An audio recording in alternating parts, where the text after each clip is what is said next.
estar llenísimo, que está esto abarrotado de personas. Esto es como el cine, Sí, que sí. nos están viendo desde la pantalla. Aquí es lo que tiene la cultura. Claro. ¿No? Muchísimas gracias a todos por venir. Nos da mucha penita a Sergio y a mí decir que hoy es la última sesión del primer encuentro de Cultura del Deporte. Un encuentro que ha sido muy enriquecedor sobre todo por todos los valores que hemos compartido, que hemos visto, y algo muy importante, y lo estábamos comentando antes, de la riqueza que tiene la mezcla de la cultura y del deporte. Hay muchas veces que cuando decimos, no, es que esta persona se dedica a bailar, y decimos, ¿el baile es un deporte o no es un deporte? ¿O es un hobby? ¿Es cultura o no es cultura? Yo creo que este encuentro nos ha ayudado a ver que el baile, la danza, es un deporte, pero sobre todo es cultura. Es cultura porque lo que nos hace es algo que todos queremos, tener mejores personas y transformar también la sociedad. Pero no solamente nos pasa con el baile, nos pasa también con la literatura. Y cuando estamos leyendo un libro, pues al final lo que estamos generando es más cultura, más conocimiento y sobre todo el objetivo principal, que es trasladar y transmitir valores. ¿Qué hemos estado viendo durante este encuentro? Pues hemos visto a deportistas, hemos visto a artistas, unos más jóvenes, más nobles, que están luchando por llegar a cumplir expectativas, que como bien nos decía el otro día Moracho, una persona, un deportista que ha estado en 8 Olimpiadas, allí es nada, nos decía, las expectativas no es ganar solamente una medalla de oro. ¿Está bien? Sí, pero igual mi expectativa es mejorar mi marca. Y si yo me quedo el último, pero he mejorado mi marca, para mí es como si hubiera conseguido una medalla de oro. Eso es uno de los valores, el valor de la resiliencia, el valor de la constancia, que es lo que nosotros queremos que nuestros jóvenes principalmente aprendan y que vean en ejemplos reales, como hemos tenido, pues como hoy tenemos pues unas personas de un nivelazo tanto artístico como cultural como literario. Lo que queremos también lo hemos visto en la parte del deporte. Así que como hemos dicho, es el primer encuentro de muchos otros encuentros que vamos a hacer. Y permitirme que lea una frase, colofón, resumen, que podría ser lo que hemos estado viendo estos días. Lo que digo que es que el deporte nos enseña a llegar más lejos, pero la cultura nos enseña el por qué merece la pena hacerlo. Así que si hoy nos llevamos algo, pues es la certeza de que estas conversaciones no van a terminar aquí, sino que este es el primer paso de un camino que queremos seguir recorriendo con todos vosotros. Así que mi más sincero agradecimiento, Sergio, por llamar a la puerta, por insistirme en que este era un gran proyecto y lo es. Así que muchas gracias, os doy la palabra y muchísimas gracias a todos por estar aquí. Gracias.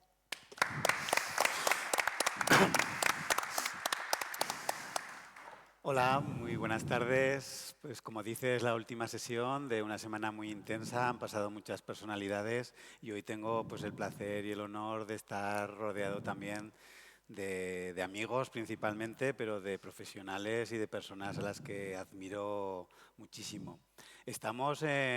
Algunos se han sorprendido de no conocer este espacio, que no habían estado todavía. He de decir con mucha satisfacción que estamos realizando este encuentro en uno de los centros neurálgicos de la cultura actualmente de la ciudad. Y no solamente en la actualidad, sino el otro día ya lo comentamos, en 1959 unos hermanos que se apellidaban Blume y que ahora además son residencias para deportistas de alto rendimiento, ganaron aquí donde estamos ahora, el Campeonato de España de Gimnasia, donde Blume, seguramente lo recordaréis, que hacía el Cristo, ¿no? Uno de las partes técnicas más significativas de los gimnastas y se realizó aquí. Pero no solamente parte deportiva ha acontecido en este espacio, sino también ha estado Albert Einstein, Virginia Woolf, o sea, bueno, personajes pues que han pasado a la historia no solamente del deporte, sino de la cultura. Por eso todavía tiene más sentido que realicemos estos encuentros aquí. Gracias de nuevo, Laura, por permitirlo. Y nada, vamos un poco a la conversación. Va a ser algo muy, muy natural, nada, bueno, espontáneo, pues lo que vaya surgiendo. Además, hemos preparado unas imágenes para que ellas también nos transporten a los pensamientos y reflexiones de los ponentes que hoy tengo aquí a mi lado. Pues tenemos a Elia Lozano, bailarina y además ahora muy implicada en la pedagogía de la danza.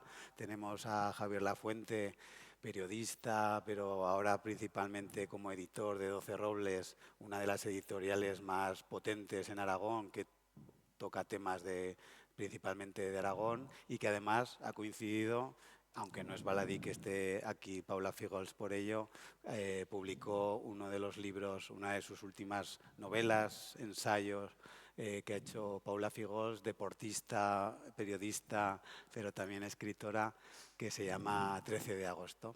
Bienvenidos. Gracias. Muchas gracias, bien hallado. Pues vamos a ver un vídeo para empezar de Elia Lozano. Si Pedro nos lo pone, deleitaros. Son 2 minutos, que es un placer.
Elia, ¿qué recuerdos te traen estas imágenes? Pues físicos. Mi memoria muscular estaba haciendo los pasos. O sea, recuerdo exactamente las sensaciones físicas de aquel momento, la orquesta tocando en directo. Mis padres habían venido a verme, 1994, 95, ya no me acuerdo bien. Y sobre todo mi memoria es muscular. Es como que recuerdo las sensaciones. Me traslada, me emociona verme así, tan joven y tan feliz, bailando. En alguna conversación que hemos tenido, tú no percibes el ballet como deporte. Y yo recuerdo, y aquí además le quiero hacer una memoria, yo tuve un entrenador que se llamaba Gregorio Cros, al cual le iba a visitar al cuartel Palafox, donde estaba el ballet de Zaragoza, porque Gregorio Cros, aparte de entrenarme a mí, era el fisio del ballet. Y les veía entrenar a ellos. O sea, yo venía de hacer unas series, pero ellos se pegaban allí todo el día y a mí me parecía eso fastuoso y a la vez extenuante, ¿no? Y por Sí. eso yo lo percibo como que sois realmente deportistas de élite. Sí, en realidad la preparación física y mental es de un deportista de alto rendimiento, si estamos hablando de la danza como formación profesional y especialización. Entonces, pero conlleva además estos atletas del alma que somos los bailarines, conlleva además la gestión de las emociones, de la expresión artística, va un punto más allá. Pero tal, como deporte, no, yo creo que alcanza un punto más elevado porque ya tiene una dimensión artística donde la emoción, la gestión de interpretar, aquí interpreto un papel, una joven mujer que se enamora, etc. O sea, va mucho más allá porque tenemos que ejecutar técnicamente, con solvencia y con un rigor de un alto rendimiento, pero además tener la capacidad de evocar y de transmitir, comunicar al espectador algo intangible. Vale, Paula, en esto que acabas de decir, Steve Prefontaine, un atleta de los años 70 americano que rompió muchos moldes, él decía que, que hay artistas que expresan pues, sus capacidades creativas pintando, con la música, etcétera, pero que él corriendo también se sentía un artista. Era un poco por mezclar. A ver, ¿tú qué opinas de esa frase célebre de él? Bueno, sí que hay un estilo en la manera de correr, en la manera de bailar, que es deporte y que es arte, las dos cosas, ¿no? Entonces, este encuentro aquí, creo, un poco por volver a la introducción, que es muy apropiado, ¿no? Porque a veces lo vemos como si fueran mundos separados, incluso opuestos y rivales, el deporte y la cultura, cuando no lo son, ¿no? Se mezclan, nos mezclamos aquí, nos hemos mezclado durante estos días en las jornadas los temas que habéis hablado, lo que se ha hablado. Entonces me gusta mucho estar aquí y escuchar a Elia hablar de danza, que es deporte y que es algo más, aunque ese algo más sea difícil de definir, igual que es difícil definir ese estilo de Prefontaine al correr. No, a veces cuesta ponerle palabras, pero está todo muy mezclado aquí, el deporte, la cultura, las emociones, todo es emoción. Entonces, no sé si te respondo, pero me gusta estar y participar de esto porque a mí me gustan mucho los dos ámbitos y entonces pues estar aquí como escritora, pero a la vez como deportista aficionada o como, bueno, me parece que está muy bien, muy agradecida. Bueno, de hecho, yo creo que que el deporte es la idiosincrasia de cualquier sociedad y la cultura al final también es lo mismo, ¿no? Genera comunidad, las personas se identifican tanto con la cultura como con el deporte. Y Javier, tú que has visto mucho fútbol, y por cerrar un poco esta primera pregunta que he lanzado, por ejemplo, Maradona con esa plasticidad, esa creatividad, esos regates, ¿le verías también como esos tintes de los que está describiendo, como algo más allá del deporte, con un poco más de alma, de arte, de creatividad? Es que apuntas muy alto, Maradona. El otro día discutía con un amigo sobre Maradona y Messi y yo, por supuesto, soy un gran defensor de Maradona en el plano futbolístico y pienso que estuvo en una época en que le cosían a patadas. Ahora mismo, a Messi en el momento que le tocan ya es tarjeta roja y tal, pero tenía una magia impresionante. Yo creo que fue el primer gran jugador, vamos a olvidarnos de Di Stéfano, que no lo conocimos y tal, el primer gran jugador que te quedabas embobado y decías, esto parece de otra galaxia, ¿no? De todas formas, yo no soy futbolero, Yo soy del Real Zaragoza, futbolero prácticamente no. Yo como, al contrario que Paula, no sé si yo el Mundial no lo estoy viendo. No tengo tiempo, además. Estoy con libros. Bueno, acabáis de ver una foto precisamente del maestro Ángel de Castro, que está en la sala, que además es el que ha expuesto en el encuentro, y cuando habéis subido por las escaleras habéis visto un fotocall donde hay fotos que ha representado él. Aquí las podéis también ver, hitos del deporte no solamente aragonés, sino a nivel mundial, pues de muchísimos personajes que reconoceréis aquí. Vamos con Paula de nuevo. Tú has sido muy futbolera porque empezaste desde niña jugando al fútbol y al balonmano. ¿Estás viendo el Mundial? ¿No?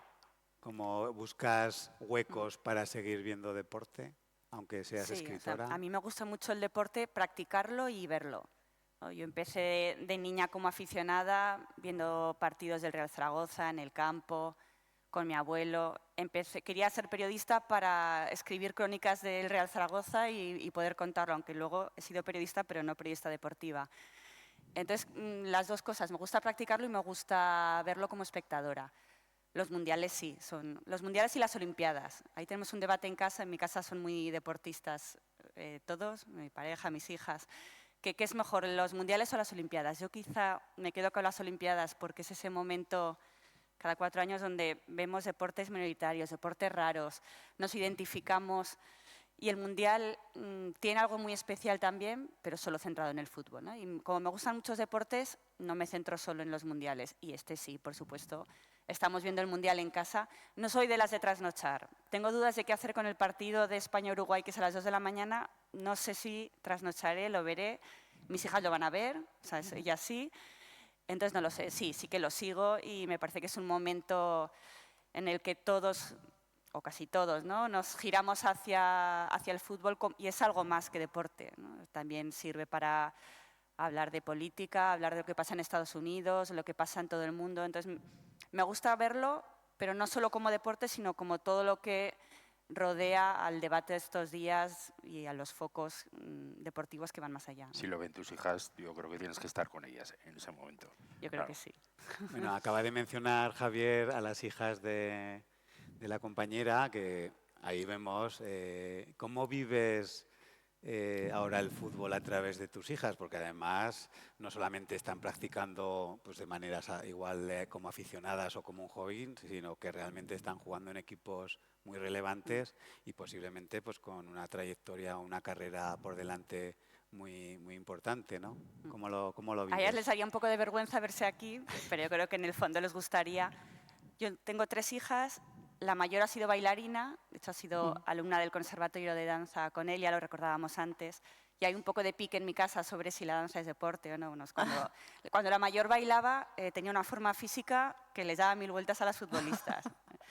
Y luego tengo 2 hijas futbolistas, una juega aquí en el Real Zaragoza y otra juega en el Villarreal desde hace 2 años. La de Villarreal con un estatus un poco semiprofesional, ¿no? Entonces ahora lo veo como aficionada, y está con Teresa Belleira en un partido contra el Real Madrid. Lo veo como aficionada y como madre. Cambia un poco. Me gusta que ellas sigan este camino. Tienen claro que van a ser deportistas, pero que también van a estudiar, van a hacer más cosas.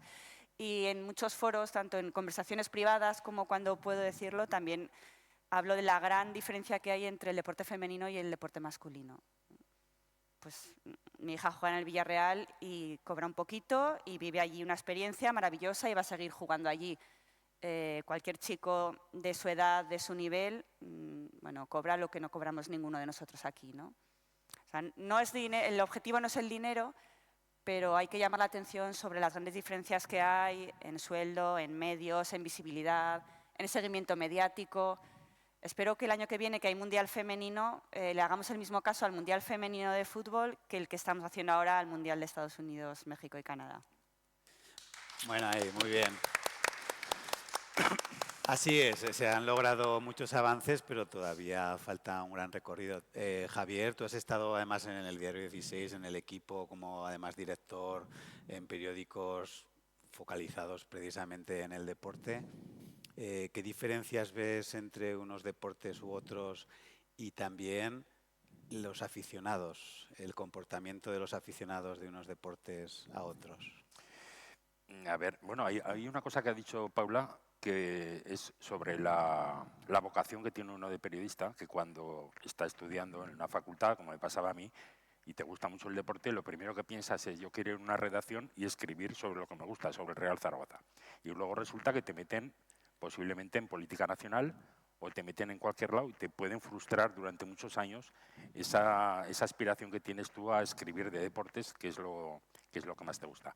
Obviamente hay una gran diferencia y lo marca las aficiones.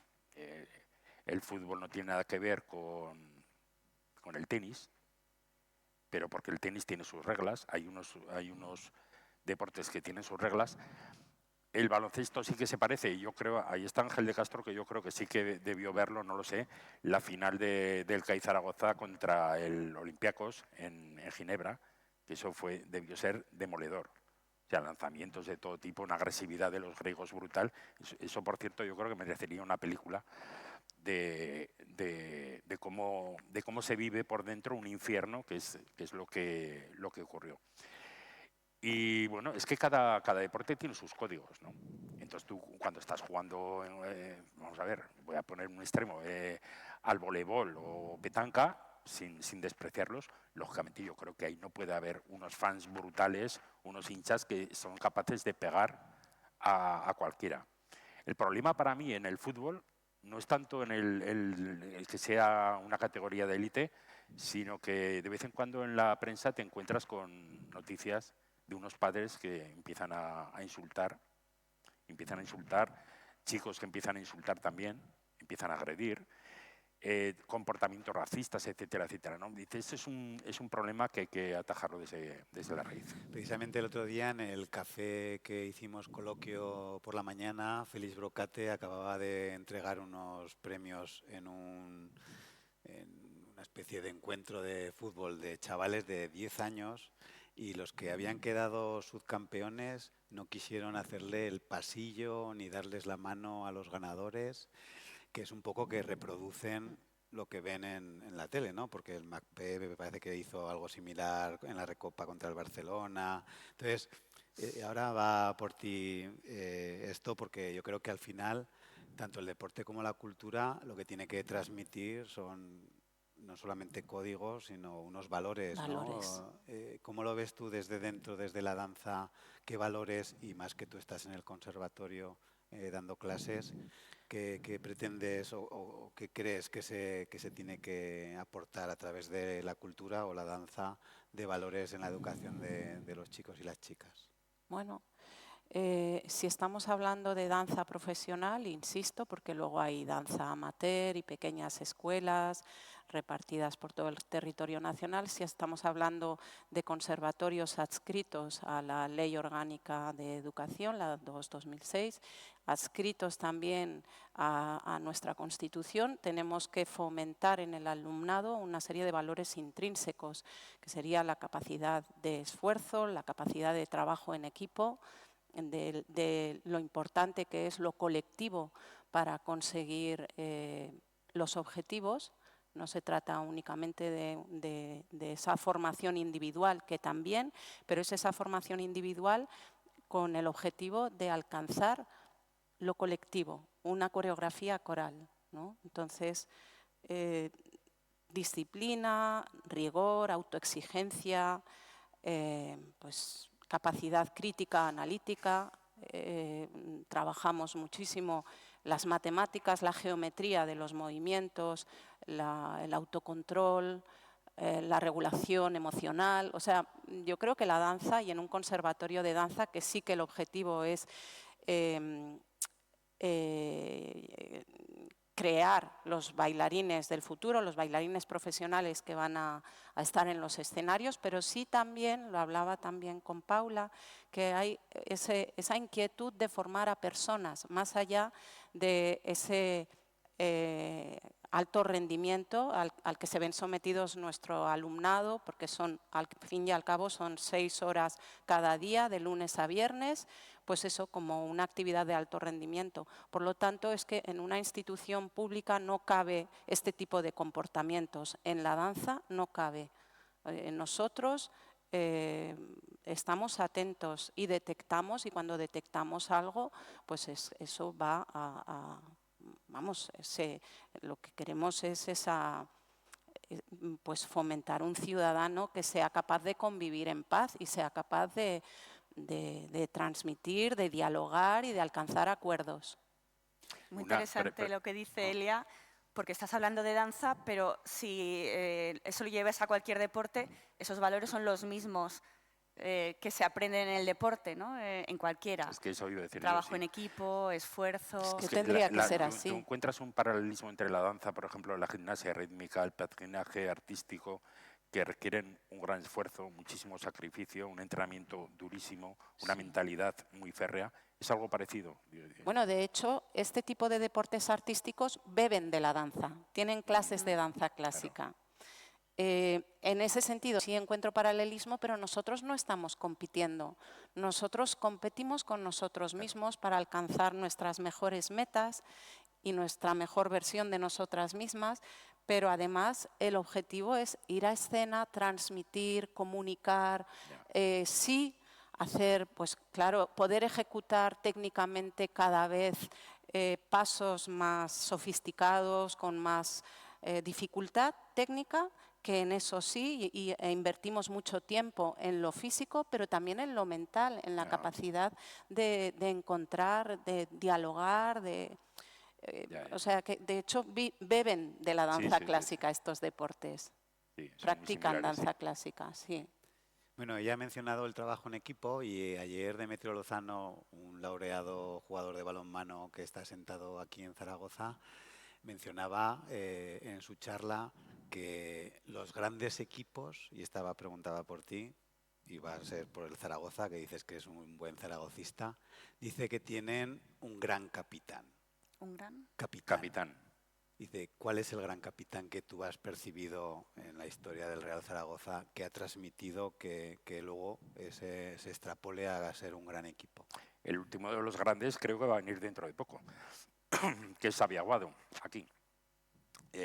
Bueno, yo he conocido a muchos y a través de, digamos, de haber podido escribir libros sobre el Real Zaragoza, he conocido o he sabido de algunos que no tenía ni idea, ¿no? Desde Violeta, desde José Luis Violeta, pues yo recuerdo que han pasado Violeta, Señor, Pardeza, Xavi Aguado, Pardeza, por supuesto. Pero es que además de capitanes, quiero decir, además de llevar el brazalete, hay una serie de jugadores que marcan muchísimo.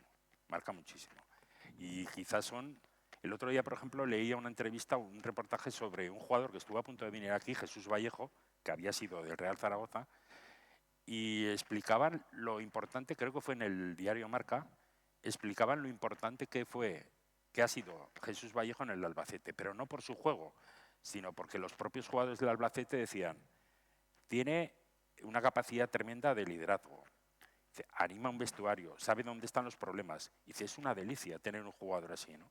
Y ese jugador no hace falta que sea capitán, no hace falta que lleve el brazalete, sino que sea capaz de detectar los problemas, los conflictos, que sepa buscar soluciones, y en el Zaragoza hasta hace bien poco, pero en los años sobre todo 80, 90, 70 que yo he conocido, había muchos jugadores así, por supuesto. Bueno, de hecho, Vallejo, si visteis el partido contra el Real Madrid de la Copa, luego se ve que está llorando, muy sensible de todo lo que había aportado y ayudado, ¿no?, al equipo. Continuamos un poco con esto del trabajo en equipo y no del capitán, pero sí del liderazgo.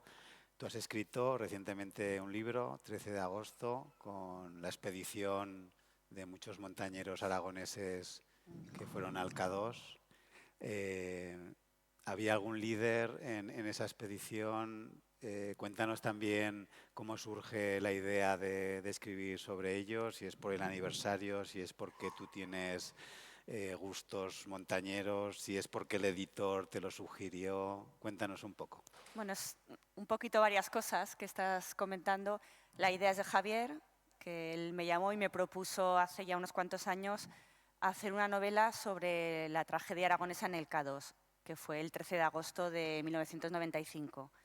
Casi el único requisito que me puso es tener el libro hecho en el verano del 95, que se cumplía el 30 aniversario, ¿no?, porque podía ayudar para la difusión del libro. Y yo ahí me lancé a un mundo, a mí me gusta mucho la montaña, del fútbol pasé al atletismo y del atletismo he pasado a la montaña, ¿no? Hago carreras de montaña de manera aficionada. Entonces es un tema que me gusta mucho y me atrae mucho. La montaña también tiene un punto, no sé si espiritual, pero de estar con uno mismo, de reto, de contacto con la naturaleza. Tiene unos valores que a mí me gustan mucho y con los que estos últimos años me siento muy identificada, ¿no? Entonces yo creo que la idea de la novela me encajó muy bien desde el principio porque unía muchas cosas, unía el deporte, unía la montaña, unía la cultura, la libertad que me dio para escribir, que eso pues en el periodismo tenemos unas fechas, tenemos unos plazos y en la literatura no. Entonces pues es un proyecto que yo he afrontado estos años me ha dado muchas alegrías. La dificultad de este proyecto es que es una historia real, es una tragedia, murieron 3 montañeros, un cuarto murió Pepe Garcés años después en otra montaña, entonces tenía un material muy sensible entre las manos. Pero muy agradecida porque las familias de los montañeros, los vivos y los fallecidos, han colaborado mucho conmigo, con nosotros para este libro. Entonces me ha permitido conocerles desde dentro y saber cómo se organiza una expedición de montaña, que yo es algo que no sabía. O sea, mi conocimiento era pues desde fuera, ¿no? Pues como espectadora, como aficionada. Entonces me he reunido mucho con ellos, les he hecho muchas preguntas, he leído muchos libros sobre cómo es una expedición. Y volviendo al principio de tu pregunta, esas expediciones tienen oficialmente un líder, ¿no? Porque hay una persona que es el que pide los permisos, organiza todo, que en este caso era Pepe Garcés. Espera un momento. Por favor, Pedro, ¿nos puedes poner la foto de la expedición, que es la primera fotografía después del vídeo de Elia, por favor? Y así lo podemos identificar si lo comentas. Aquí está. Esta foto es en el K2, me la cedieron ellos, son los 7 montañeros, son 6 montañeros y un médico que iba con ellos. Esto era, ahí durante el día iban en manga corta y luego, aunque parezca que es fácil estar allí, luego la noche o cuando hay mal tiempo, como les ocurrió a ellos, pues se convierte en una tragedia, ¿no? Pues aquí vemos la imagen un poco de la felicidad y de la belleza que contrasta con la tragedia que ocurrió días después de esta foto. Entonces, hablaba del liderazgo. Normalmente estas expediciones tenían un líder oficial, que en este caso era Pepe Garcés, aunque ellos en todo momento se plantearon esta expedición y otras que habían hecho anteriormente como un trabajo de equipo, ¿no? Quizá el líder moral de esta expedición era Javier Escartín. En la foto Pepe es el segundo por la derecha y Javier Escartín es el tercero por la izquierda, el más alto. Pepe era de Zaragoza, los dos están muertos. Javier era de Huesca. Se mezclaron montañeros de Huesca y de Zaragoza, que en este mundo que hay es muy competitivo, pues se unieron juntos 2 clubes de Zaragoza y de Huesca y se unieron montañeros jóvenes y montañeros veteranos, ¿no? Esta expedición era muy especial por muchos motivos. Y ellos dicen que Javier Escartín era como el líder moral, un poco pues, por su veteranía, porque había hecho más expediciones, por un poco ese liderazgo natural que tenía esa influencia sobre todos ellos, ¿no? Yo he conocido para preparar este libro tanto a la pareja de Pepe como a la vida de Javier, a los hijos de Javier. Me han enseñado mucho, ¿no? Eran 2 personas, eran muy líderes dentro de este grupo y poder conocerles, poder meterme en su historia y poder contarla en la novela, pues para mí ha sido un regalo, ¿no? Tiene algo un poco de especial también este grupo. Después de ellos ha habido otras expediciones de montaña, pero mucho más individuales. Ha cambiado el estilo de hacer montaña y de afrontar estos grandes retos. Ellos eran un grupo de amigos, así lo cuentan y así lo contamos en el libro. Tenían otros trabajos, uno era profesor, otro era guía de montaña, otro era ingeniero, pero eran un grupo de amigos aficionados por la montaña que querían llegar juntos a lo más alto, que era el K2, ¿no? La segunda montaña más alta del mundo, pero es la más difícil, la más peligrosa y es un reto para ellos. Entonces, esto también es una novela sobre un grupo, sobre el trabajo en equipo, sobre un reto mayúsculo que acabó mal, ¿no? Pero en el proceso, pues, todos ellos aprendieron. Una precisión con respecto a Paula, que yo no sé si, yo creo que tú no la catalogas como novela deportiva, porque al fin y al cabo está hablando de una tragedia, está hablando de una expedición, aunque sí que digamos, el fondo es el alpinismo. Lo que sí que publiqué el mismo año fue una novela deportiva, ¿Dónde está Marcelo?, que trata creo que dentro de 2 días se cumple el aniversario del gol de Marcelino en la Eurocopa del año 64 y lo que ocurrió, ¿no?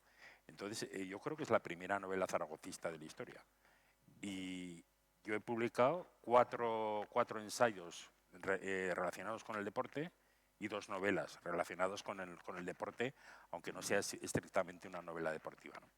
Quiero decir que estoy muy implicado en cultura y deporte a través de la editorial, por supuesto. Claro, claro, ¿no? Y aquí se percibe netamente, pues eso, la fusión de las dos disciplinas. Sí. Antes de pasar con Elia, sí que me gustaría como terminar esta conversación. El otro día también por casualidad en Los Imprescindibles de la 2, no sé si lo veríais, precisamente salió un documental sobre Oyarzábal, y contaba también todos esos periplos en las montañas, que fue el primer español que subió el sexto del mundo, los 12 o los 14 picos, que es como algo mítico, ¿no? Pero claro, durante todo el documental se percibía que por el camino también iban quedándose muchos amigos de este montañero, ¿no? Y yo me preguntaba, por un lado, ¿qué mística tiene eso, el escalar una montaña? ¿Y por qué, si has sacado tú alguna conclusión, por qué crees que las personas se ponen tan al límite sabiendo que tienen ese riesgo? Es una reflexión que tenía antes de empezar la novela y se la planteo a los protagonistas y no la resuelvo del todo, ¿no? ¿Qué nos lleva a hacer lo que hacemos?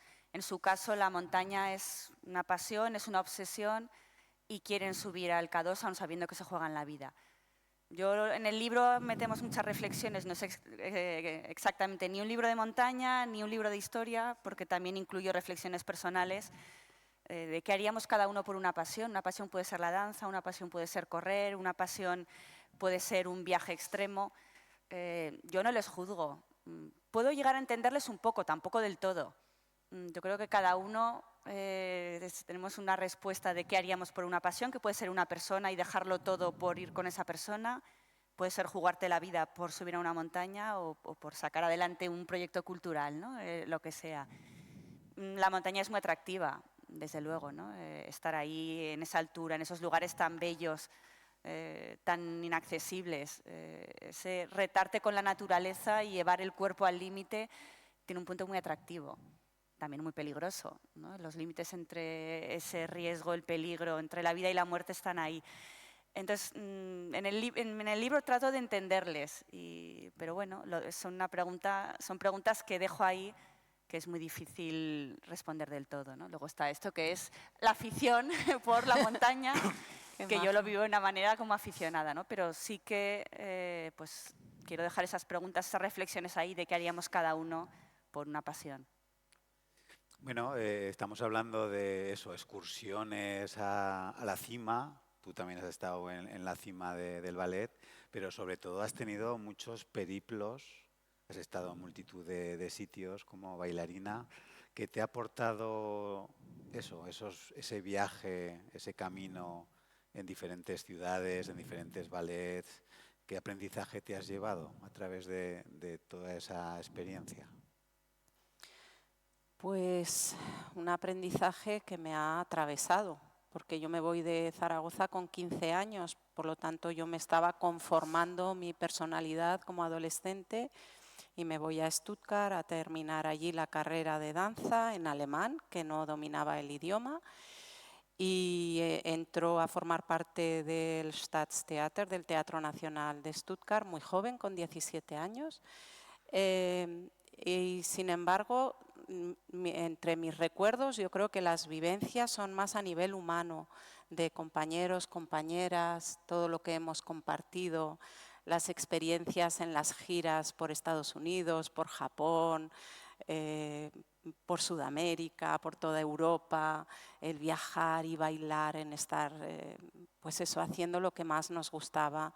Y disfrutar con mis compañeras, compañeros. O sea, la vivencia yo que me llevo y que para mí es el éxito es haber compartido momentos pues como este también, momentos en escena en los que nos ayudamos, porque suceden muchas cosas en escena, en un gran ballet donde bailan 65 personas. Es que tenemos que tener en cuenta que en España nuestra Compañía Nacional de Danza todavía no tiene un ballet, todavía no tiene un teatro nacional en el que actuar de forma estable. En Alemania, cada una de las pequeñas ciudades tiene un teatro, y por supuesto Stuttgart, Berlín, Múnich, tienen un teatro estable en el que tú eres un funcionario más y convives con los músicos en el foso. Y entonces es como otro nivel, porque con Nacho Duato, cuando estaba en la Compañía Nacional, también bailamos en el Teatro Real, pero estábamos invitados cada año a ir una semana y bailar allí, no era nuestro teatro. Entonces, claro, el haber vivido en un país como Alemania, que recibe a todos sus artistas, de 65 bailarines, 60 éramos extranjeros, solo 5 alemanes, y recibe con los brazos abiertos a sus artistas en unas condiciones de vida inmejorables, pues la vivencia humana me llevo. Bueno, a Javier Lafuente lo conocí porque él había publicado un libro al nieto de Enrique Jardiel Poncela dedicado monográficamente al autor teatral, que si no habéis indagado en su vida os recomiendo que adquiráis el libro porque es apasionante también la vida de Jardiel Poncela, que hicimos luego además una exposición, etcétera. Y hablando de periplos, ¿recuerdas el periplo que hizo a nivel performativo Jardiel Poncela, que se llamaba como el sexticiclo, lo denominó? ¿Te acuerdas? Que te lo mencionó. El viaje en bicicleta, ¿no? ¿Lo puedes un poco narrar para que...? Pues sabes que no me acuerdo muy bien, que sé las intenciones, ¿no? Que él quería ir a Aragón en bicicleta, fue un reto entre amigos, ¿no? A ver si te atreves, ¿no? Y era ir desde Madrid a Aragón hasta Zaragoza en bicicleta en aquellos años, en los años 30, que debía ser tremendo hacerlo. Debía ser como una especie de etapa del Tour o de etapa de la Vuelta a España. Y yo creo que este hombre, además de su vinculación con Aragón, no nació en Quinto. Iba a decir porque no quiso, como Feijóo, pero no. No nació en Aragón porque de chiripa, tenía que haber nacido en Quinto de Ebro. Él tenía muchísima vinculación con esta tierra, ¿no? Su hermana nació allí, su padre yo creo que también. Y la madre está enterrada en Quinto de Ebro. Y él quería hacer algo llamativo al respecto con eso, con Aragón, ¿no? Colocarlo un poco. Enrique Jardiel Poncela y era un dramaturgo muy conocido y la gente seguía sus pasos no solo por el humor, no solo por los libros, sino porque además era una persona muy provocativa. Le gustaba provocar, ¿no? Así es. Bueno, voy a matizar un poco más la historia porque además es periodística y está muy vinculado a vuestra profesión. Se entera que unos periodistas de Huesca quieren ir en patinete hasta Madrid. Y entonces dice, anda, pues nosotros vamos a ir en bicicleta a su encuentro. Y entonces hacen como una especie de 3 bicicletas juntas porque se va con Sama y otro más. Y se juntan en Guadalajara, coincide y allí hacen como un festín entre los 6 que se juntan. Pero esto iba enviando, cada etapa que iban haciendo, iba enviando pues como su crónica totalmente inverosímil, con ese humor absurdo que le caracterizaba. Y bueno, pues como esas anécdotas hay multitud.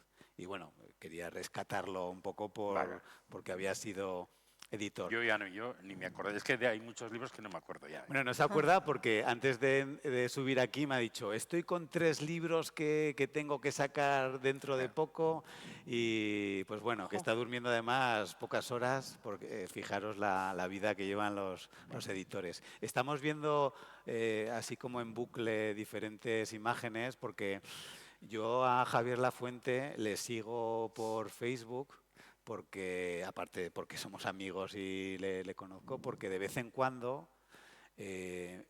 cuenta una retahíla de una película, pues de pues todas las anécdotas, el por qué surge, lo que pasó mientras grababan, etcétera, que me parecen todas fascinantes, porque realmente él es un experto en cine y además tiene un libro dedicado en cine y educación.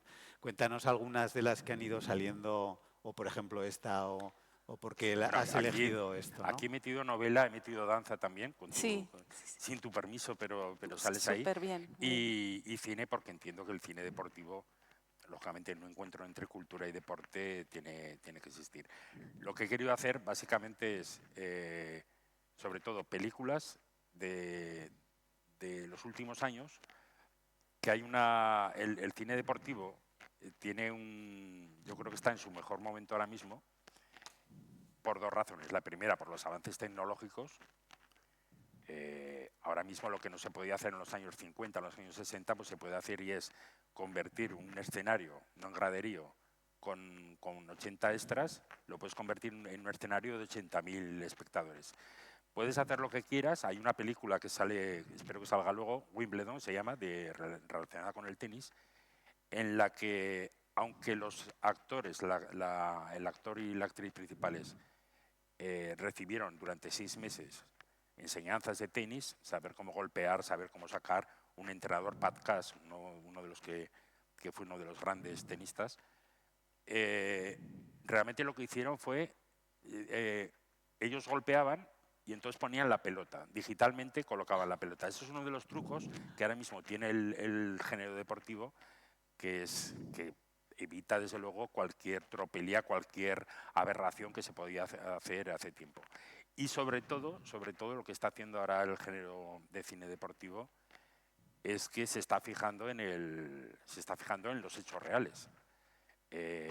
Tú te puedes encontrar con una película que se llama Rush, que habla de la rivalidad entre Niki Lauda y James Hunt en el año 76, en el Mundial del 76, con el gravísimo accidente que tuvo Lauda, que estuvo a punto de morir, se le desfiguró la cara, etcétera. Pero también, por ejemplo, hay una película muy maja de waterpolo, 42 segundos, que va sobre una derrota, en realidad. Es la derrota de la selección española en los Juegos Olímpicos de Barcelona, que perdieron contra Italia, pero que fue un exitazo porque en ese momento, hace 4 meses antes, la selección estaba prácticamente, era un cadáver de selección. Estaba ahí Estiarte, estaba Pedro García Aguado, etc. Y es muy interesante cómo se están fijando ahora mismo en los hechos reales. Y pongo como ejemplo, hace poco vimos un Breogán Casademont, que en el último segundo el Casademont consigue la victoria, consigue la salvación, consigue todo, una euforia tremenda. Bueno, pues eso, el cine de ficción lo ha hecho un montón de veces, lo ha hecho muchísimas veces, ¿no? Y resulta que ya no es tanto la inventiva de un guionista, sino que es la realidad, es lo que ha pasado. No me voy a centrar ya a referirme al Golden Age, pero básicamente es lo mismo. Te interrumpo, sí. Y os hago una sugerencia que no está en tu selección. A mí me gusta mucho el cine deportivo cuando mezcla historias sociales, ¿no? Y Sí. se mezcla. Entonces, esta semana fuimos a ver una película que la tenéis en el cine, que es Pioneras, lo vuelvo a llevar a mi terreno. Es la historia real de las primeras mujeres que jugaron a fútbol en España y formaron ganar, ¿no? la primera selección. Sale ahí. Sí. ¿Sale en tu selección? Sí, vale. sí. La primera selección de España, aunque no está. reconocida oficialmente por la Federación y el Gobierno, porque era el año 1970 y las mujeres tenían que dedicarse a coser y a sus labores, y un pequeño grupo de mujeres apoyadas por un entrenador, por un promotor, forman el primer equipo, ¿no? Y de ese equipo, pues a la selección actual, que son campeonas del mundo.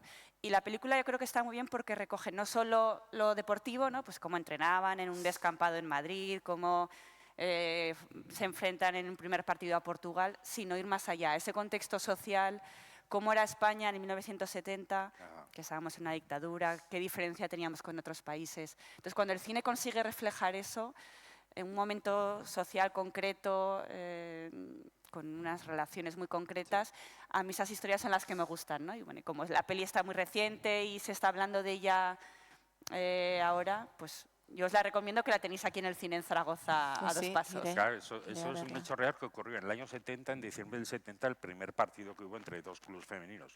Pero curiosamente ese año el cine español saca una película que se llama Ibéricas Fútbol Club. Y os podéis imaginar de qué va. Los Sí, aficionados, pusieron a jugar a Lola Flores, el masajista, etcétera, pues ver piernas, ver Sí. cuerpos, ver, o sea, un cierto machismo ahí tremendo, ¿no? En esa película. Y es justo en el año 70 cuando sale esta película, salen alguna más, y lo que el público quería ver es eso, carne.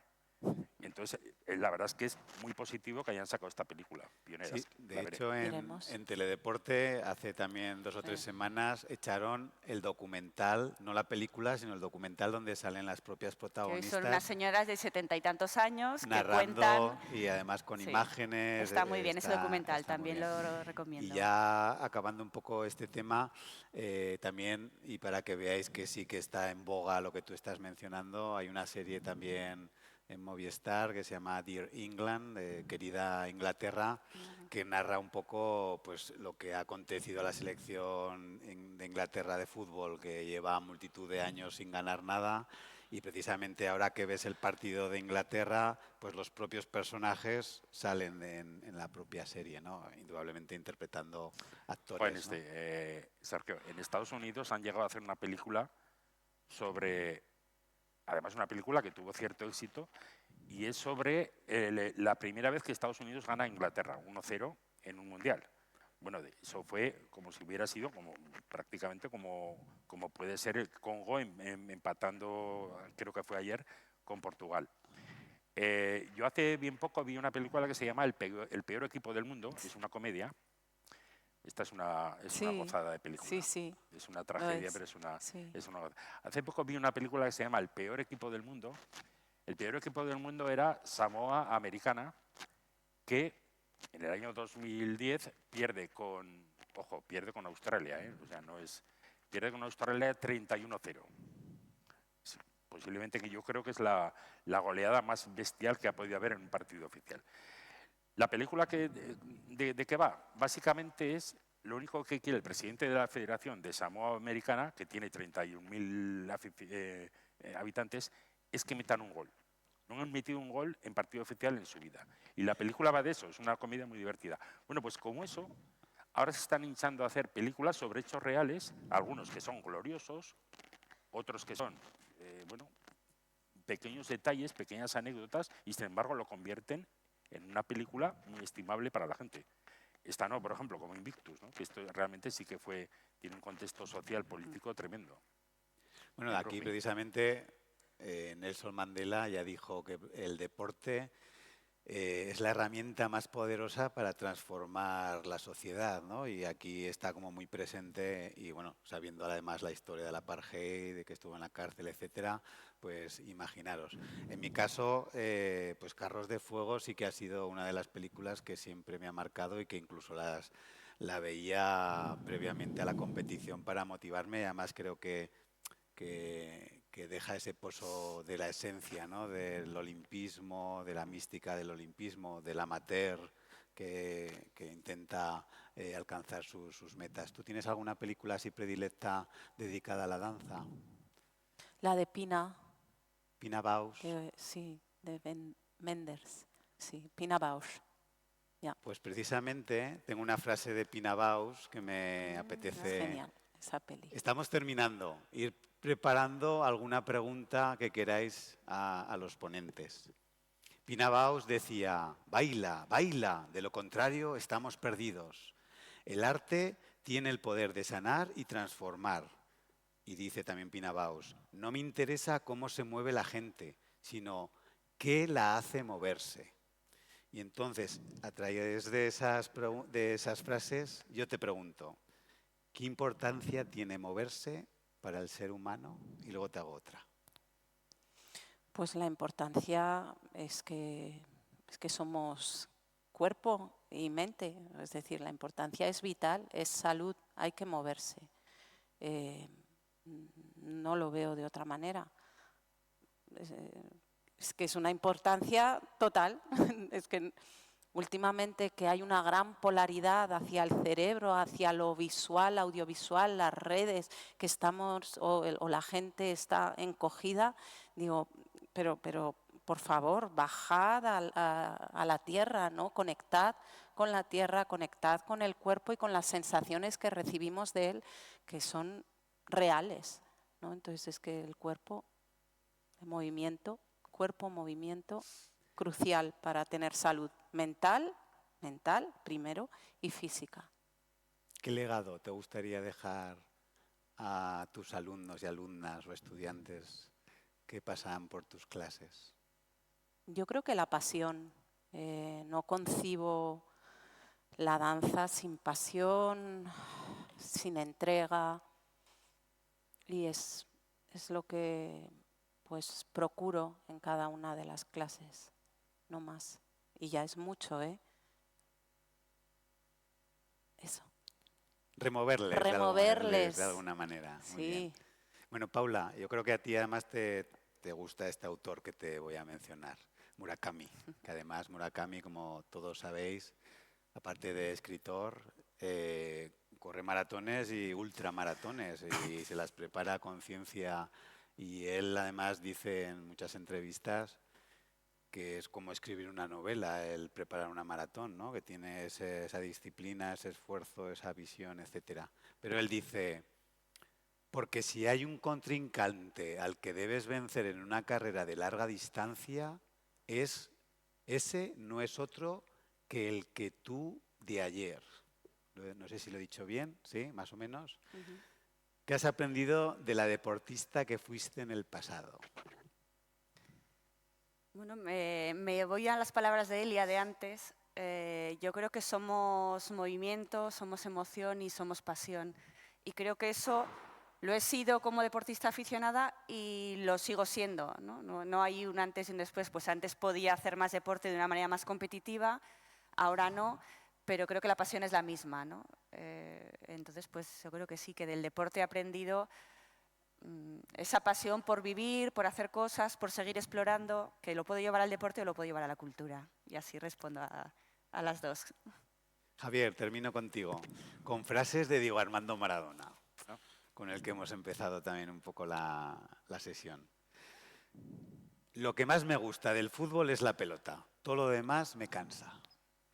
Todo el mundo me usó, también dijo una de estas. Dice, yo me equivoqué y pagué, pero la pelota no se mancha. ¿Qué magia tiene el balón?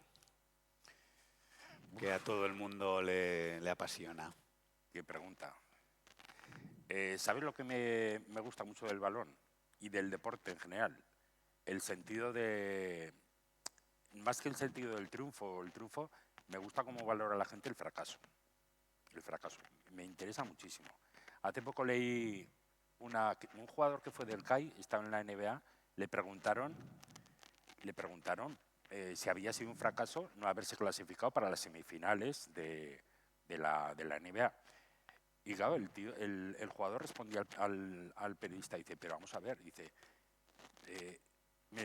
decía, me hiciste la misma pregunta el año pasado. Dice, ¿tú crees un fracaso que hayamos perdido en semifinales? Dice, entonces todos somos unos fracasados. Dice, pero es que aquí solo gana uno y los demás somos fracasados. Eso lo decía Perico Delgado también cuando le preguntaron, bueno, lo dijo textualmente con estas palabras, dice, yo soy un puto fracasado. Dice, he disputado 1000 y pico carreras y solo he ganado 39. Dice, soy un fracasado.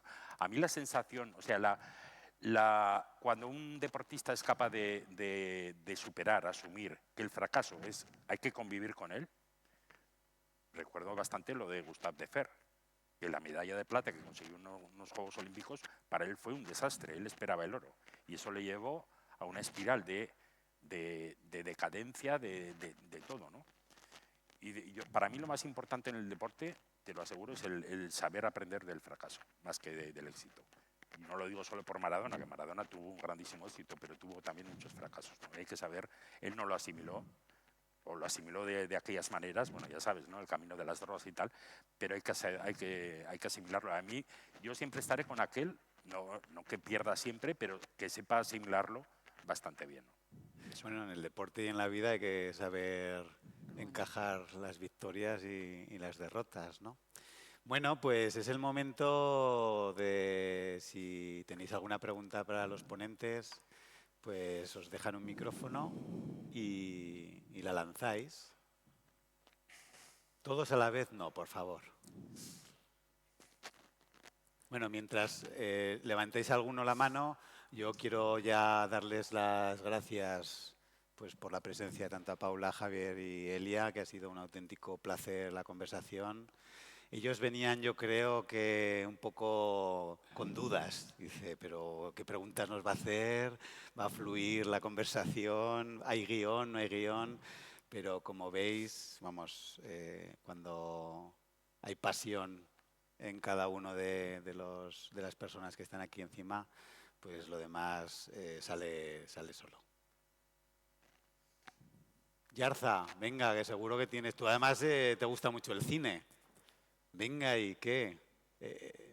Fernando Yarza es el director o parte del equipo de cine y educación que se hace también, bueno, en múltiples sitios y que acaba de sacar además un libro muy interesante en el que salgo yo, por ejemplo. Eso es lo más interesante.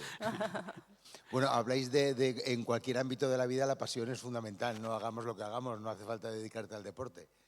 Pero cuando habléis de ya paséis al ámbito profesional en las carreras de alta montaña, de ultra trails, hablabais de movimiento, salud, pasión. ¿Cuándo se rompe la salud? Esas 6 horas de entrenamiento diarias, ¿hasta qué punto hay que llegar? ¿No? Un hijo mío hace ultra trails, está todo el día corriendo 80, 90, 100 kilómetros, hasta ¿cuál es el límite del bienestar mental, físico y la salud? Eso es muy difícil de contestar. En mi caso yo me dedico al deporte y ahora a las carreras de montaña de una manera muy aficionada. Entonces yo no llego al límite al que llegan profesionales o gente, o en el mundo de la danza, profesionales de la danza. Entonces yo hablo como aficionada. Ese límite es muy difícil de definir y es muy distinto según las personas, ¿no? Los deportistas de alto rendimiento también están llevando su cuerpo al límite. En muchos casos también hay problemas de salud mental de los que ahora se habla y hace unos años no. Pues hay que cuidarse, ¿no? Como reflexión. En los bailarines, los deportistas de alto nivel, pero es muy difícil y se rozan esos límites entre la salud y caer en enfermedad o en lesiones. En el ámbito de la danza de élite, le puedo hablar, los trastornos de la conducta alimentaria, o sea, la salud mental. Yo estaba en un conservatorio, en un internado, en el que no nos pesaban, nos medían y no podías comer carne. A mí me negaron comer carne, con lo cual pues, yo perdía tono muscular. Ostras, pero lo hacía con pasión, yo no era consciente. Yo no era consciente que estaba cayendo en un trastorno que ahora tiene un nombre. En aquella época, pues yo me fui, apenas cayó el muro de Berlín, en el 90 estaba allí, en Alemania, y yo seguía las directrices. Además, en el ámbito de la danza clásica, el maestro de baile es una figura. Es como tu referencia siendo tan joven. Entonces hay mucho riesgo. En el ámbito de la danza de élite hay mucho riesgo de la salud mental.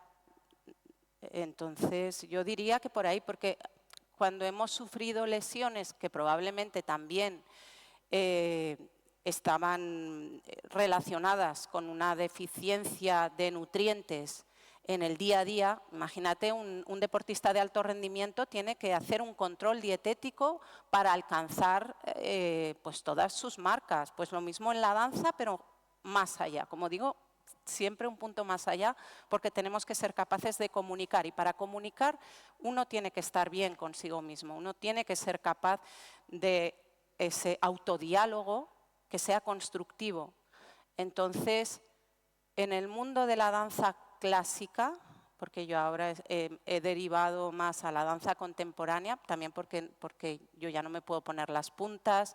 O sea, toda la formación se está gestionando emocionalmente el dolor. O sea, pero el dolor con los pies sangrando.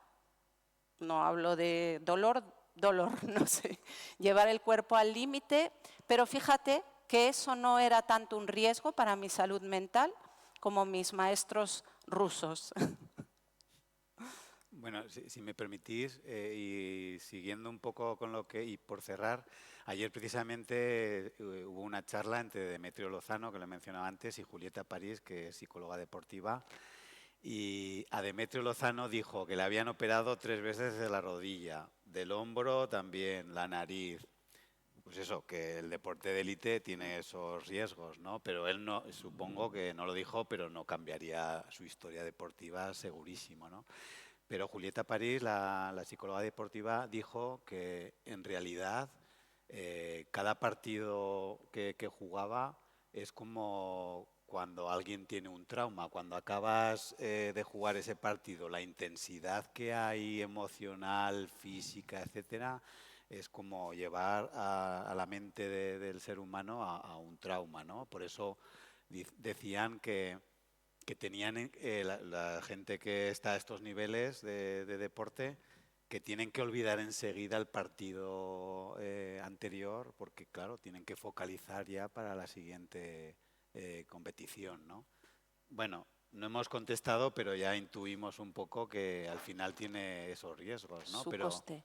Su coste, sí, exacto. Sí, yo quería preguntarle a Elia, bueno, también tengo preguntas para Javier y para mi compañera de prensa. Hay 2 películas de danza que a mí me han gustado muchísimo, que me han marcado mucho, que era Billy Elliot y El Cisne Negro. Son 2 películas totalmente opuestas. Una es como el canto a la emoción, a la belleza absoluta, a la vitalidad. La otra es mucho más sombría, pero también es muy apasionada. ¿Eso cómo lo ves tú? Y a Javier yo le querría preguntar, Javier, después de haber hecho, bueno, de ser un gran editor, de haber publicado tantos libros y de haber seguido el Real Zaragoza, ¿cómo sería tu película del Real Zaragoza? A Paula. A Paula, que ahora no me salía el nombre, pero sé perfectamente cómo se llama, por favor, he leído sus libros. A Paula me gustaría saber, Paula, ¿qué te ha dado el libro que has hecho de la experiencia del K2? Porque realmente me ha impresionado, creo que a todos nos impresionó mucho, pero o sea, creo que es como una experiencia muy viva, muy directa. He llegado tarde, a lo mejor lo has contado. En ese caso te pido disculpas. Pues empiezo yo.